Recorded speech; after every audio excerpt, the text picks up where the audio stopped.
It doesn't get more romantic than a proposal in Paris, unless you get turned down. That's exactly what happens to Matt Walsh in his new movie, Under the Eiffel Tower. Yeah, but that doesn't stop him from enjoying his time in France, making new friends, and drinking fine wine along the way. Take a look. Swirl it around gently. This opens up the wine and draws oxygen into it. Now, go ahead, taste it. Roll it on the palate. Feel the wine before you swallow.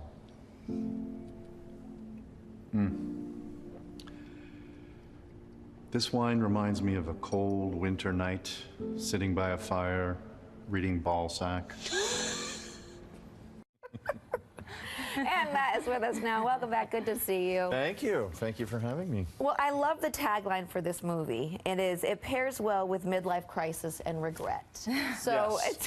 how does the story fit into this tagline? It's about a bourbon salesman, played by me, who loses his job, goes to Paris to lift himself up with some family friends, then makes the mistake because he's in love with Paris. It's so romantic. He proposes to the family friend's daughter, who's only like 26. Right. He ruins their vacation. It's very inappropriate. It's very wrong-headed.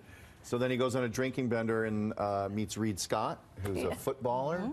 And then they end up in a vineyard competing for the same woman, played by Judith Godrèche, a lovely French actress. She is lovely. And I understand that you got to film this on location in France. We spent 9 days in Paris and 3.5 weeks in Bordeaux. We brought the family, That is so my wife nice. and kids. We had a blast. So how much wine drinking did you actually do on location? There was, like the French, you can have wine at lunch when you make a French film. Like we had a glass or two of wine every day at lunch, but you got to like hour 10, so you can take a 20-minute nap. It wasn't like, That's so nice. it wasn't like alcoholic kind of lunch. It was like lovely. Yes, yes, just enough. Yeah. Just enough. Just enough, yeah. And plus- and we worked our butts off. We Right. weren't Yeah. just drinking all the time. And you were surrounded by many familiar faces. You Yeah. have two of your Veep co-stars. Yeah, Reid your Scott, wife Gary Cole, my wife. plays your Very boss. familiar face, yes. What, was it just like a family vacation? What was It really like? was. It was a bit of a boondoggle. I was told this movie films in France, and I asked the guy, can I bring my family? And he said yes, and I said, all right, I'll do it. Yeah. Like it was that simple. Done. Done.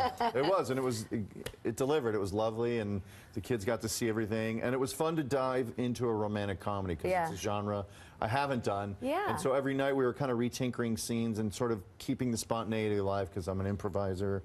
So we wanted to have that dialogue to be authentic. Did you improvise a lot of this Yeah, film? some of the scenes we opened up inside, like once we started filming, we were like, okay, let's do a free one and let's say the lines, but don't worry about the script. So Yeah. we definitely workshopped it on the set. Well, we have to talk about Veep since Please. you're here. And the final season is coming out this spring.